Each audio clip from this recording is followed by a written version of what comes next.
Clara Brennan stood on the Nevada Territory auction block like dignity, draped in shame, her refined Boston upbringing making her seem damaged goods to the rough miners and ranchers who saw only weakness, until Ezra McKinnon looked past her circumstances and saw something worth his life savings and perhaps his heart. At 24, Clara had fallen from Boston society's grace to frontier auction block through her father's gambling debts and a fiancé's betrayal, her education and refinement viewed as liabilities rather than assets, by men seeking frontier wives who could cook and mend rather than read and write with cultured elegance. What began as the most humiliating public degradation the Nevada Territory had ever witnessed would bloom into the most redemptive love story the frontier had ever sheltered. Through trust and revelation, a fallen society lady and a grieving widower would discover that sometimes salvation comes disguised as the deepest shame. Nevada Territory, September 1867. The rough mining settlement existed as a collection of desperate hopes and broken dreams, where human dignity was as negotiable as gold dust when debts came due, and the law served creditors rather than conscience. The auction block where Clara faced her humiliation represented the casual cruelty of a society that viewed women as property to be liquidated when men's poor decisions exceeded their ability to pay through conventional means. This was post-Civil War frontier at its most morally compromised, where recent veterans and fortune seekers had created communities that valued practical survival skills over cultural refinement, making educated women seem like expensive luxuries rather than valuable partners. The recent mining boom had attracted men whose wealth came without wisdom, creating dangerous combinations of money and violence that threatened anyone vulnerable enough to depend on others' mercy. In this harsh landscape, kindness was rare enough to seem revolutionary when it appeared wearing work clothes and offering respect instead of ownership papers. Clara's fall from social prominence had begun when her father's gambling addiction destroyed their Boston fortune, while her fiancé, Charles Whitman, systematically embezzled funds from his law firm, using their engagement as cover for financial crimes, before framing her as accomplice when discovery became inevitable. Her subsequent flight westward had been a desperate attempt to escape prosecution for crimes she hadn't committed, but her refined appearance and obvious inexperience with frontier life made her conspicuous target for men who viewed her displacement as opportunity for exploitation, rather than recognizing her circumstances as evidence of systematic betrayal by people she'd trusted completely. At 24, Clara possessed all the educational and cultural advantages that Boston society valued while lacking every practical skill that frontier survival required, making her seem like useless burden rather than valuable partner to men whose wives needed to contribute immediately to household economy through cooking, cleaning, and other domestic labor that sustained frontier families. Her obvious refinement and physical softness advertised vulnerability that predatory men could exploit, while honest men might view as evidence of unsuitability for harsh realities of territorial life that demanded resilience, adaptability, and practical competence that her privileged upbringing had never required her to develop through necessity. Beneath Clara's refined exterior lay intelligence and moral courage that systematic betrayal hadn't managed to destroy, though trauma had taught her to trust carefully while maintaining dignity, despite circumstances designed to strip away self-respect along with social status and financial security. Her greatest strength was her ability to recognize authentic character, despite her inexperience with frontier society, while her deepest vulnerability was fear that her lack of practical skills made her genuinely worthless as partner for anyone seeking functional rather than decorative companionship. The education that made her seem useless to most frontier men also enabled her to assess Ezra's character through observation rather than mere desperation or gratitude for rescue from immediate danger. Clara's situation forced Ezra to choose between the safety of continued solitary grief and dangerous emotional investment in someone whose presence could reawaken feelings he'd been avoiding since losing his wife and daughter, while potentially attracting trouble from men like Slade, whose interest in her suggested complications that extended beyond simple frontier courtship into dangerous territory involving her mysterious past. The real conflict lay not in her lack of domestic skills, but in Clara's growing recognition that accepting Ezra's protection would require trusting someone completely when her previous experience with trust had resulted in betrayal that destroyed her life and reputation. Their partnership would test whether love could indeed grow from mercy when nurtured with patience, protected with respect, and defended against forces that viewed their happiness as obstacle to profitable exploitation or personal revenge that served private interests rather than justice or authentic human connection. But Ezra's compassionate bid was only the beginning of discoveries that would challenge everything both believed about redemption trust and the possibility that love could indeed heal wounds that society had declared permanently shameful. The moment Ezra McKinnon saw Clara Brennan standing on that auction block like dignity wearing chains, every assumption he'd made about minding his own business crumbled beneath recognition of injustice that demanded intervention regardless of personal cost or social consequences. She looked like courage that refused to surrender despite systematic humiliation designed to break both spirit and hope, her educated bearing making her seem foreign among men who valued only what could be measured in practical frontier terms.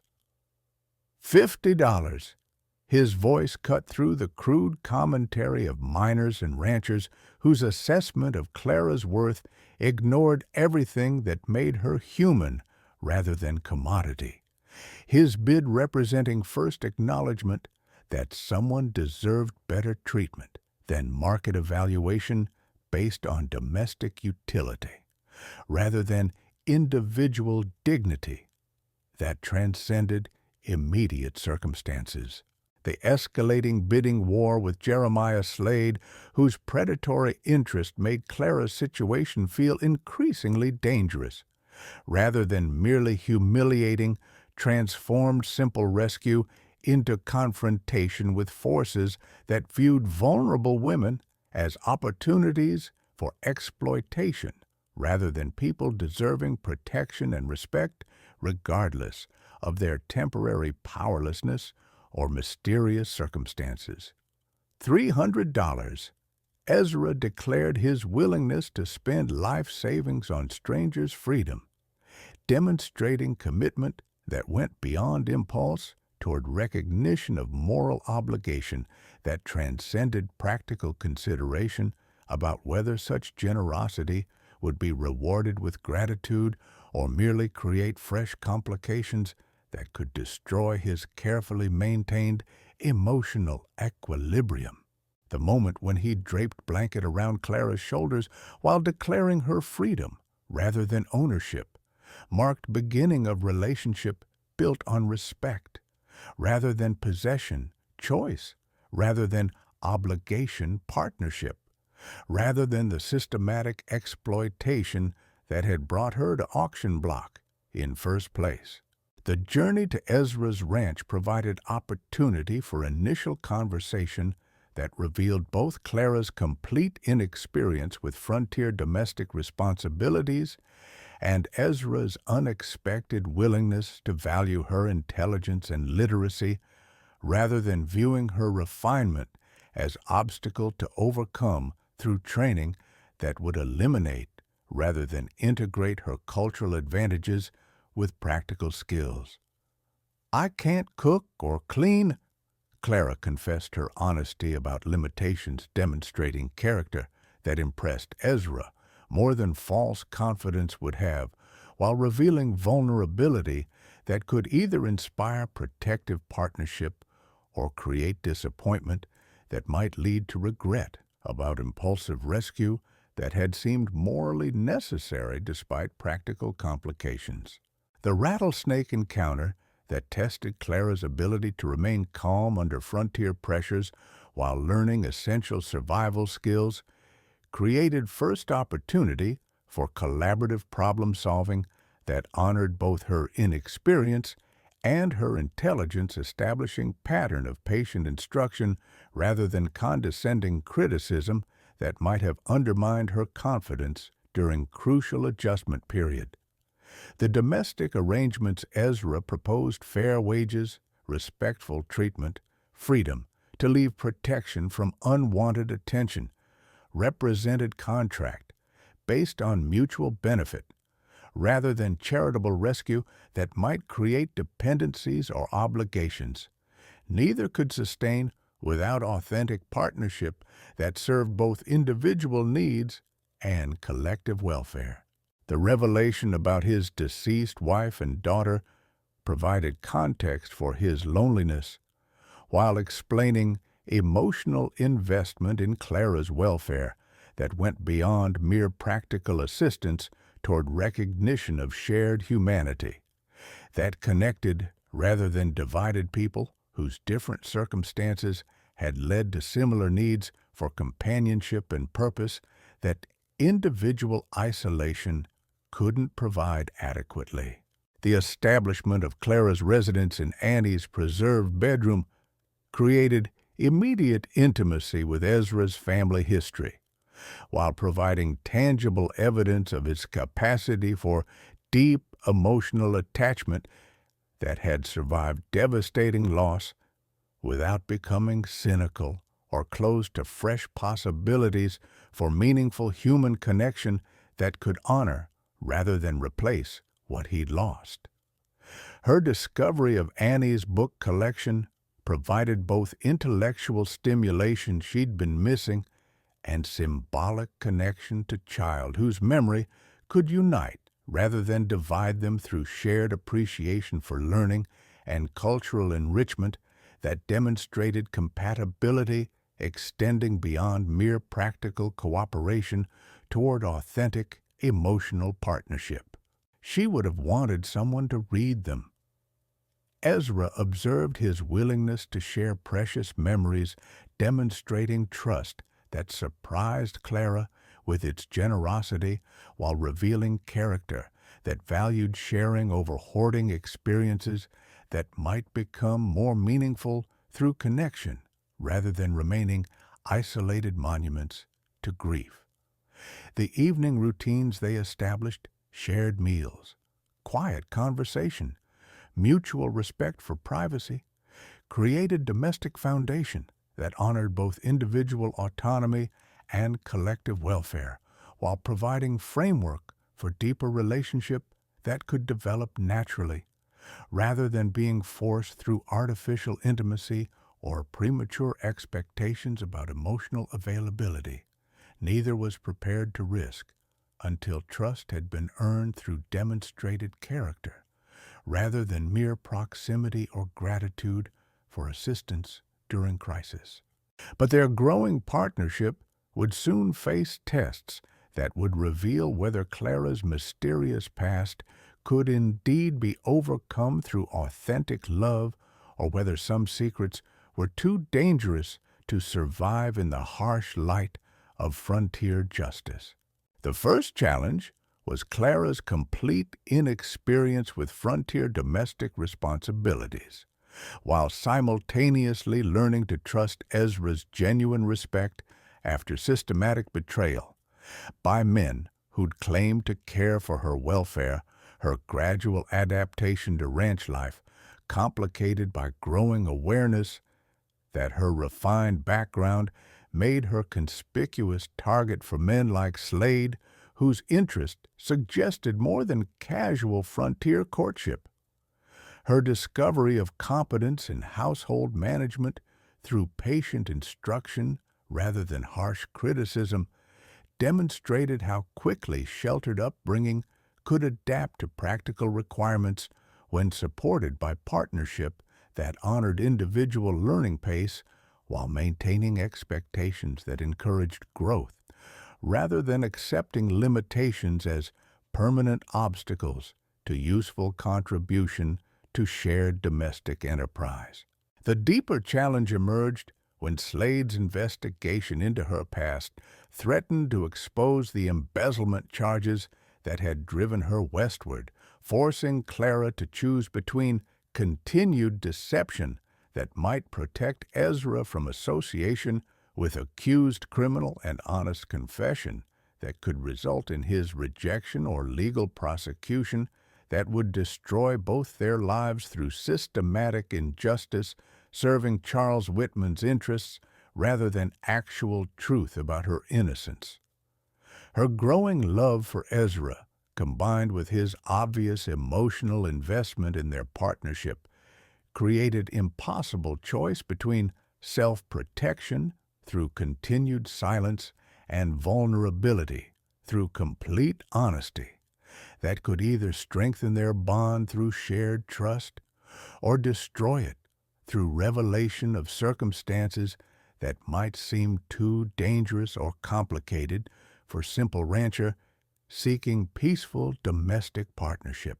The ultimate challenge came when fake federal marshals hired by Charles arrived to eliminate Clara as witness to his crimes, forcing both her and Ezra to risk their lives defending truth that served justice, rather than accepting systematic corruption that would reward criminal behavior while punishing innocent people whose only mistake had been trusting someone whose character hadn't matched his social reputation.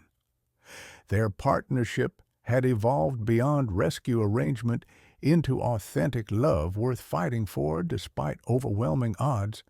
while their resistance to false authority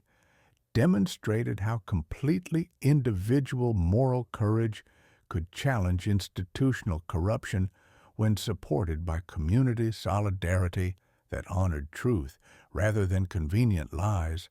serving powerful interests over vulnerable people seeking merely to survive and build meaningful lives together.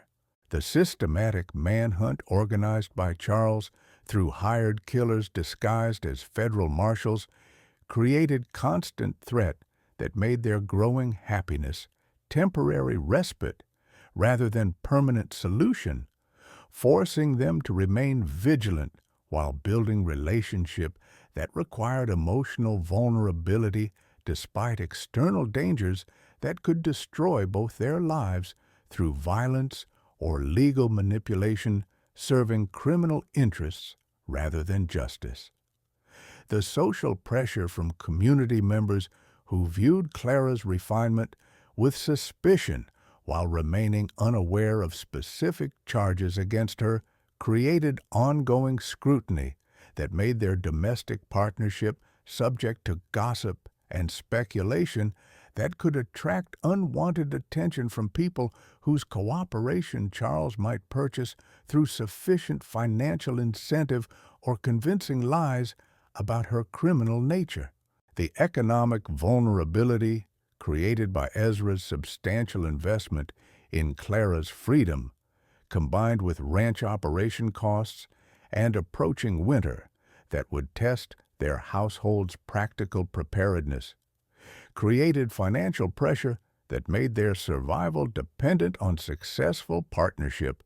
rather than individual resources that might prove inadequate for supporting two people through harsh seasonal conditions requiring both cooperation and competence. Most pressingly, the isolation that protected their developing relationship from social interference also made them vulnerable to attack from enemies who could operate without witnesses or community support that might provide protection through collective resistance to systematic violence disguised as legitimate law enforcement serving federal rather than criminal interests. Under mounting pressure, both Clara and Ezra discovered capabilities they hadn't known they possessed, while learning to function as genuine partnership that honored both their individual strengths and their collective determination to build something meaningful despite external forces that questioned their right to happiness together,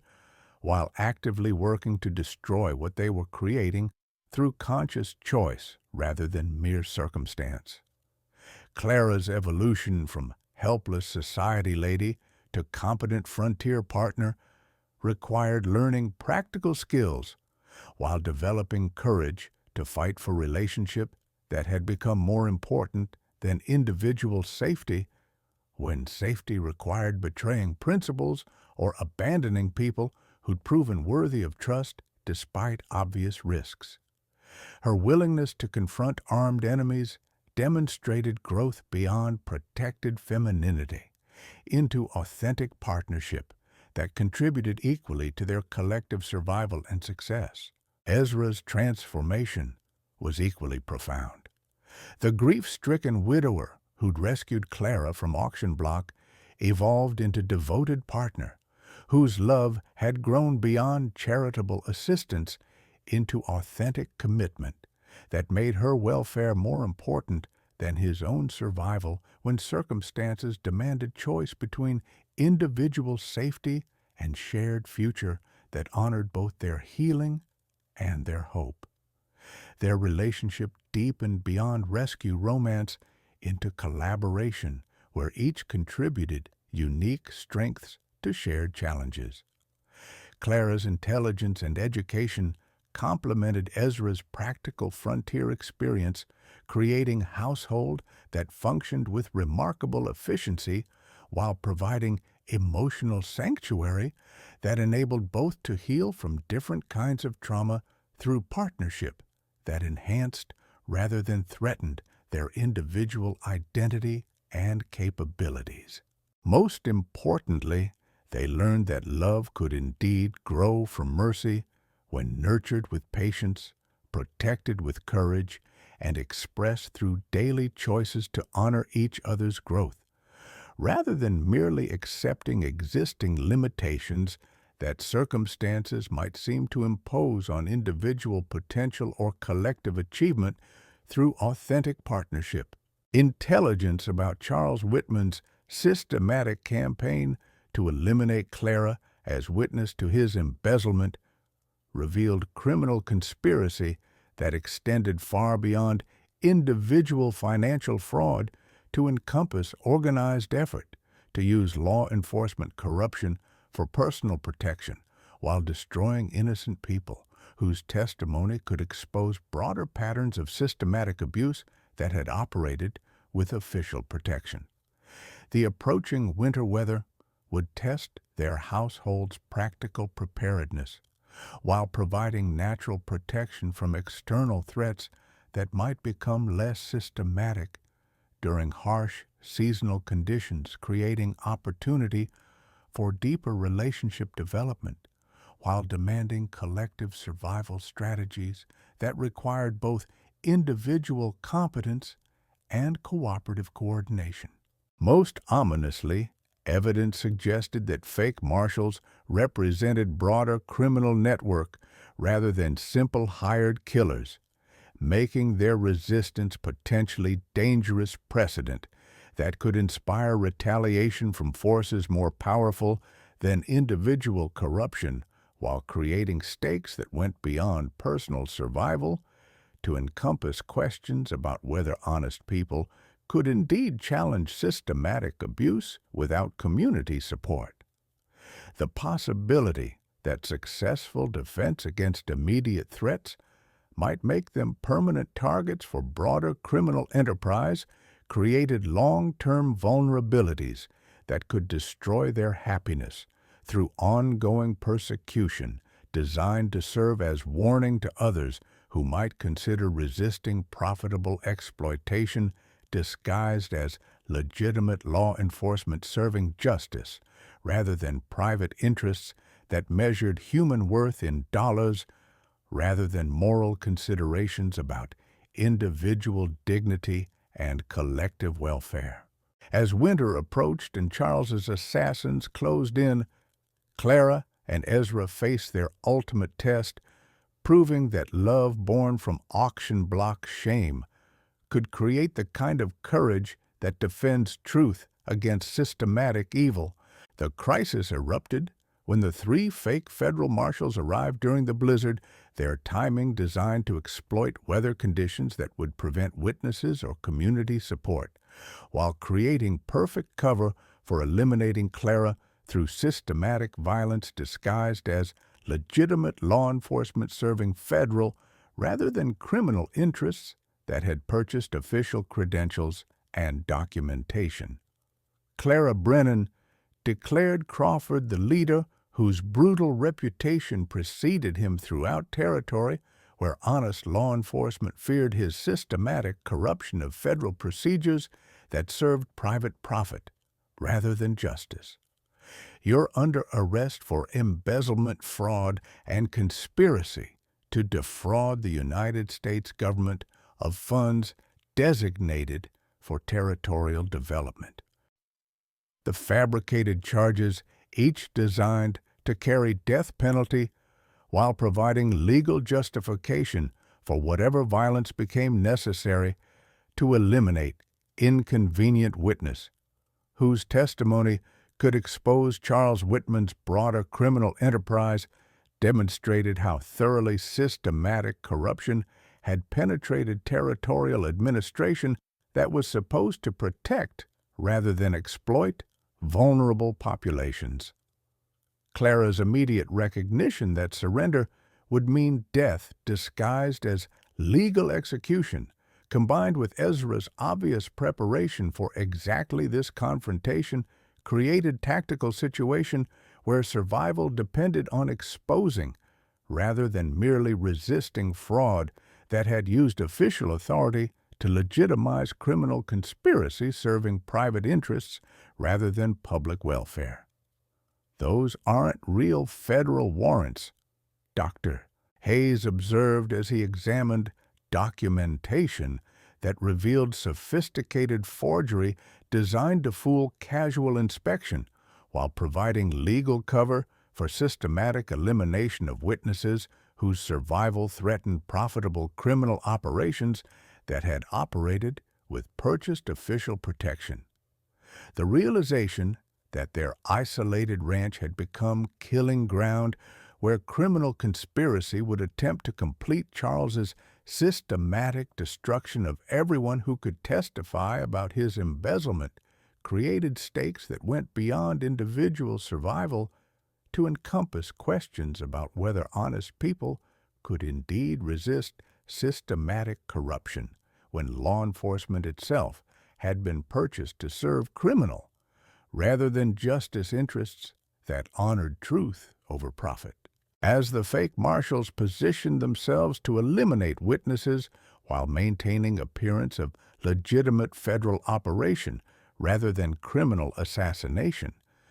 Clara and Ezra faced the choice that would define not just their immediate survival,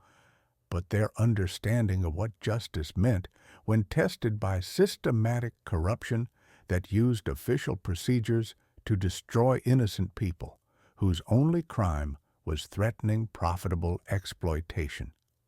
"We surrender," Clara could have said, accepting death while hoping for mercy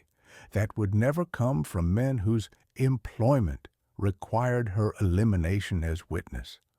whose testimony could destroy their employer's carefully constructed criminal empire that had operated through purchased official protection and systematic elimination of inconvenient opposition. Instead, her response revealed how completely her character had evolved beyond victim seeking protection into partner willing to fight impossible odds for principles that mattered more than individual survival.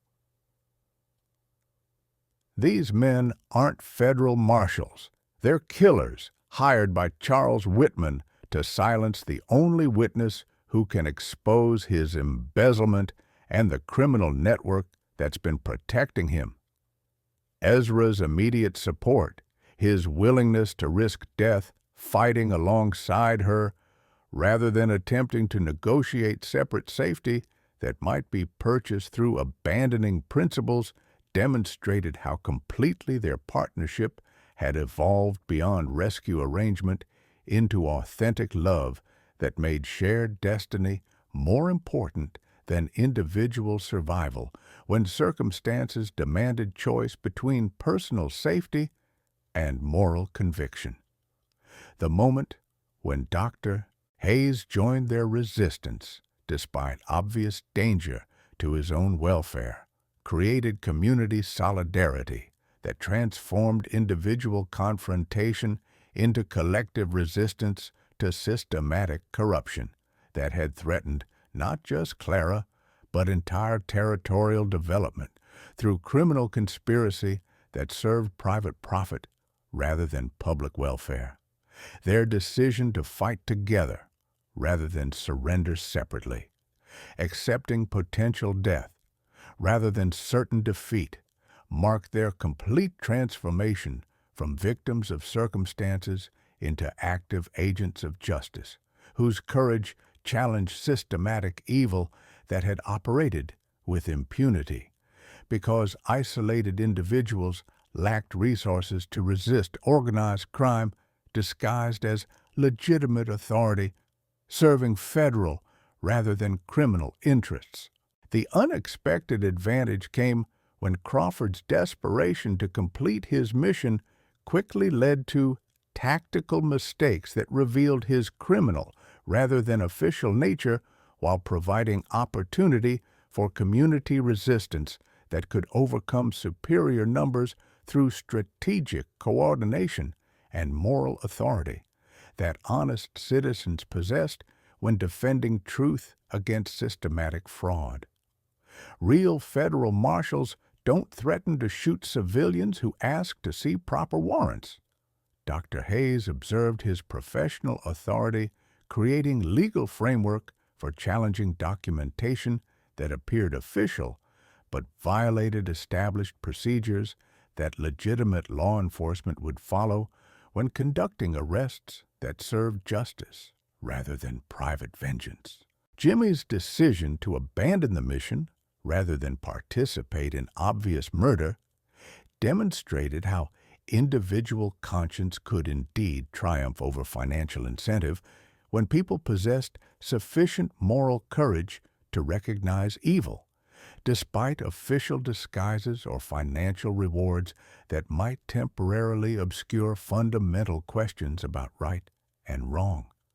Most importantly, Clara's willingness to testify publicly about Charles's crimes, supported by physical evidence that Dr. Hayes and Ezra had helped gather, created legal framework for federal prosecution that would expose broader criminal conspiracy while protecting other innocent people from similar attacks designed to eliminate witnesses whose survival threatened profitable operations that had corrupted territorial administration through systematic purchase of official protection serving criminal rather than public interests. But defeating Charles's assassins was only the beginning of proving that love forged in public shame could indeed create the kind of justice that transforms individual redemption into community healing for everyone touched by systematic corruption. The successful defeat of Crawford's assassination team provided more than immediate safety. It exposed systematic corruption that had been undermining territorial justice while enriching criminal networks disguised as legitimate business operations, leading to federal investigation that would dismantle organized crime enterprises extending far beyond Charles Whitman's individual embezzlement to encompass broader conspiracy involving territorial officials who'd sold their authority to highest bidders. The evidence Clara provided to legitimate federal investigators, combined with testimony from captured assassins seeking reduced sentences through cooperation, created comprehensive case for prosecuting systematic fraud that had operated under color of law while destroying innocent families through manufactured legal procedures serving private profit rather than public justice or individual welfare. Your courage saved more than your own life, Agent Morrison told Clara as he prepared federal warrants that would ensure Charles's prosecution while protecting other victims whose testimony would complete destruction of criminal network that had operated with purchased official protection. You've exposed corruption that threatened to destroy territorial development through systematic elimination of honest opposition to organized crime. The recognition that their individual resistance had achieved both personal vindication and community justice created foundation for building future that honored both their love and their commitment to protecting vulnerable people from systematic exploitation disguised as legitimate authority, serving progress rather than criminal enrichment through destruction of authentic territorial development. The months following their victory brought both celebration of their successful partnership and preparation for marriage that would formalize relationship built on mutual respect rather than mere rescue from desperate circumstances, their engagement representing conscious choice about shared future rather than grateful obligation that might fade when crisis passed and normal life resumed. Clara's complete legal vindication achieved through Margaret Whitman's confession and official pardon that cleared her name while exposing Charles's broader criminal conspiracy provided closure that went beyond individual justice to encompass recognition that systematic evil could indeed be defeated when honest people possessed sufficient courage to resist corruption despite obvious personal risks. You never needed society's approval to be worthy of love, Ezra observed as Clara prepared for wedding that would celebrate authentic partnership rather than merely escaping shame that had never reflected her actual character or moral worth. Your value was always in who you are, not what others said about you. The domestic preparations that brought them together in collaborative planning demonstrated how completely their practical partnership had evolved into emotional and spiritual union that honored both individual identity and collective commitment to building something beautiful together, despite forces that had tried to destroy their right to happiness through systematic persecution disguised as legitimate legal procedure. Margaret Whitman's arrival, with official pardon and confession about her son's crimes, provided more than legal resolution. It demonstrated how individual courage could inspire broader community commitment to truth that served justice rather than convenient lies, protecting profitable corruption at innocent people's expense through systematic destruction of authentic testimony. The detailed documentation Margaret provided about Charles's embezzlement schemes revealed scope of criminal enterprise that had enriched him while destroying multiple families through manufactured financial crises designed to create vulnerable people who could be exploited or eliminated when they threatened to expose systematic fraud serving private profit rather than legitimate business development. I knew my son was destroying innocent people. Margaret admitted her confession representing moral courage that honored truth over family loyalty when family protection required participating in systematic evil that destroyed rather than protected human dignity and community welfare through organized crime disguised as legitimate business practice. The legal precedents established through Clara's successful vindication influenced territorial legislation that strengthened protections for witnesses while creating frameworks for prosecuting systematic corruption that had operated with official protection serving criminal rather than public interests throughout frontier regions where federal oversight remained inadequate. The community recognition that accompanied her official pardon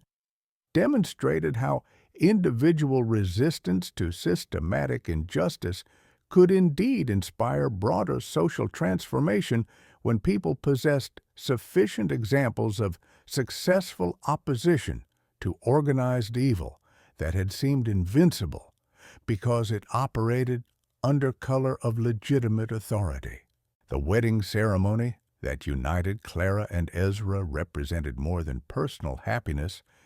It symbolized triumph of authentic love over systematic forces that had tried to destroy their right to build family based on conscious choice, rather than accepting limitations imposed by criminal conspiracy or social prejudice that viewed Clara's circumstances as permanent disqualification from respectability. The community celebration that surrounded their marriage demonstrated how individual courage could indeed influence broader social attitudes toward redemption forgiveness, and the possibility that people could transcend whatever circumstances had temporarily defined their social status through character that served community welfare rather than merely personal advancement at others' expense. The integration of Clara's refined cultural knowledge with Ezra's practical frontier experience created household that enhanced both their individual capabilities and their collective contribution to territorial development, while demonstrating practical benefits of partnerships that honored different strengths rather than demanding conformity to single approach to family formation or community participation. The educational programs they established, combining Clara's literacy skills with Ezra's knowledge of frontier survival, created community resources that enhanced regional development,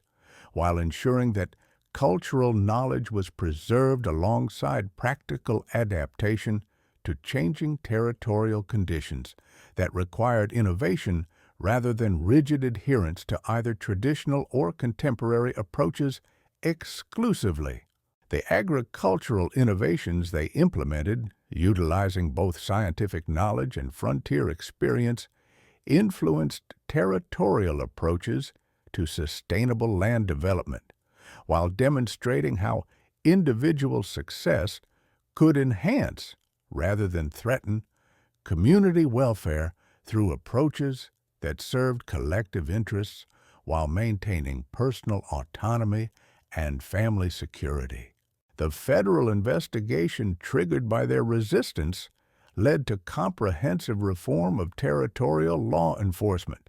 while exposing systematic corruption that had enabled criminal networks to operate with official protection throughout frontier regions where honest development required protection from organized crime disguised as legitimate business competition serving economic growth rather than criminal enrichment. The legal precedents established through their successful prosecution of fake federal marshals influenced Supreme Court decisions about law enforcement authority and individual rights that continued protecting vulnerable populations well into the modern era. while their resistance became cited example of how civilian courage could expose and defeat systematic corruption. The community leadership roles they accepted serving territorial development while maintaining family priorities demonstrated how authentic partnership could enhance rather than compete with individual achievement, while contributing to broader social stability through example of successful cooperation between people whose different backgrounds created collective capability that exceeded what either could achieve alone. The annual celebrations they began hosting brought together families from throughout the territory for events that demonstrated how individual healing could inspire broader community recovery from systematic trauma, while creating opportunities for mutual support that strengthened rather than weakened social bonds through shared commitment to protecting vulnerable people from exploitation. The ranch that had provided refuge for Clara's healing became center of community that demonstrated how love could indeed transform shame into strength, while creating legacy that honored both their individual journeys toward authentic partnership and their shared commitment to building, rather than merely surviving whatever challenges territorial life imposed through forces that required collective rather than individual response. The children they would eventually adopt, orphans whose circumstances resembled Clara's original vulnerability, grew up understanding that worth came from character rather than social status, that family was created through choice rather than mere biological accident, and that the greatest achievements came from protecting others rather than simply advancing personal interests that ignored community welfare. The storytelling traditions they developed, preserving accounts of their courtship and marriage while teaching lessons about redemption and second chances, influenced territorial culture toward approaches that honored both individual potential and collective responsibility for creating society worthy of human dignity and authentic partnership that transcended artificial boundaries designed to separate people whose hearts had found genuine connection. The celebration of their first wedding anniversary, marked by Clara's pregnancy and the completion of federal reforms that protected territorial families from systematic corruption, demonstrated how completely their relationship had transformed from auction block rescue into legendary partnership that influenced regional development while inspiring others seeking proof that authentic love could indeed triumph over systematic shame when nurtured with respect and defended with courage. Their success attracted national attention as example of how frontier communities could resist organized crime while maintaining individual dignity, while their methods influenced federal policy toward approaches that protected vulnerable populations through community formation rather than mere institutional intervention that might lack personal foundation in authentic relationships. But their greatest legacy would be the proof that no one is ever truly damaged goods, that authentic love sees worth where society sees only shame, creating redemption that transforms not just individual lives,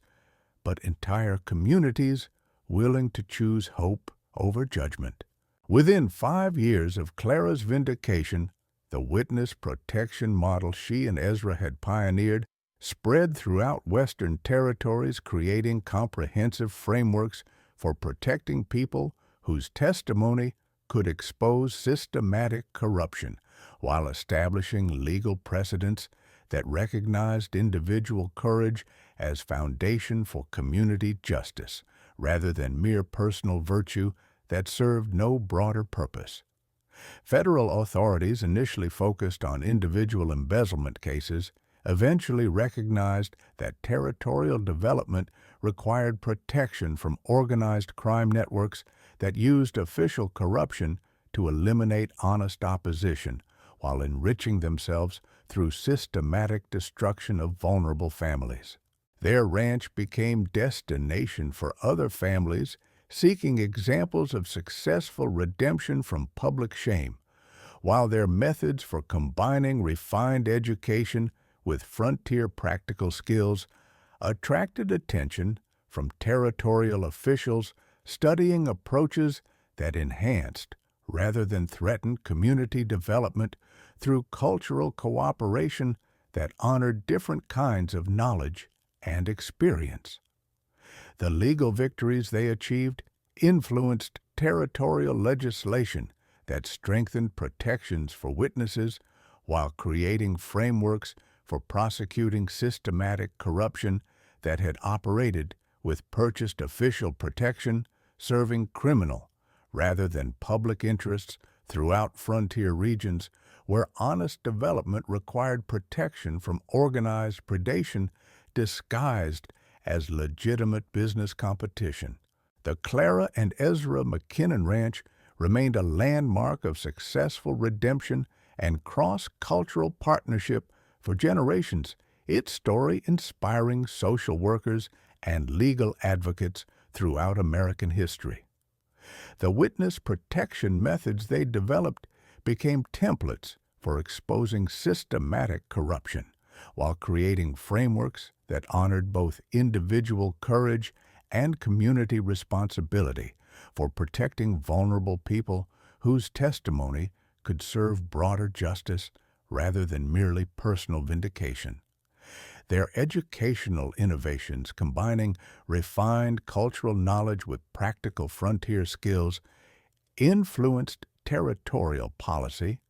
toward comprehensive approaches to family formation and community development that honored different kinds of intelligence while preparing citizens for leadership roles in evolving society that required both cultural sophistication and practical competence for successful participation in democratic institutions. The legal precedents established through their successful resistance to fake federal authority influenced Supreme Court decisions about law enforcement, accountability, witness protection, and the relationship between individual rights and official corruption that continued protecting vulnerable populations well into the modern era. Their case became cited in federal courts as example of how civilian courage could expose and defeat systematic abuse of authority while maintaining respect for legitimate law enforcement. Federal legislation protecting witnesses from systematic intimidation and establishing frameworks for prosecuting official corruption was directly influenced by documentation of their success. International observers studying American approaches to frontier justice cited their case as example of how individual determination could transform institutional practices while maintaining respect for both personal dignity and collective welfare that served democratic rather than authoritarian interests. Most significantly, their story influenced American understanding of redemption itself, demonstrating that personal worth transcended temporary circumstances or social judgments, that authentic love could indeed overcome systematic shame when nurtured with respect, and that the strongest partnerships were often forged through shared adversity that revealed character rather than mere social compatibility or romantic attraction that might fade when tested by genuine challenges requiring moral courage. Clara's journey from auction block shame to respected community leader demonstrated that recovery from systematic betrayal was possible when channeled into partnerships that honored both individual dignity and collective welfare through relationships that enhanced rather than limited personal potential while serving purposes larger than individual happiness or social rehabilitation that ignored broader community needs. Ezra's evolution from grief-stricken hermit to devoted husband and community leader proved that healing from devastating loss could indeed create capacity for authentic love that honored memory, while building fresh happiness through conscious choice rather than mere emotional accident or convenient arrangement that served practical rather than spiritual purposes. Together, they embodied the frontier ideal of transformation, people who created new identities based on character, rather than inherited circumstances or social judgments, proving that redemption required daily choice to build something beautiful. From whatever materials, their combined courage and wisdom could transform into foundation for meaningful life that honored both individual potential and collective responsibility for creating communities worthy of human dignity. No one is ever truly damaged goods authentic love sees worth,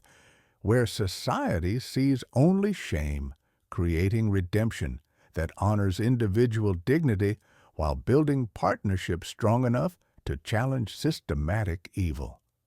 The most beautiful transformations often begin at life's lowest moments when someone chooses hope over judgment.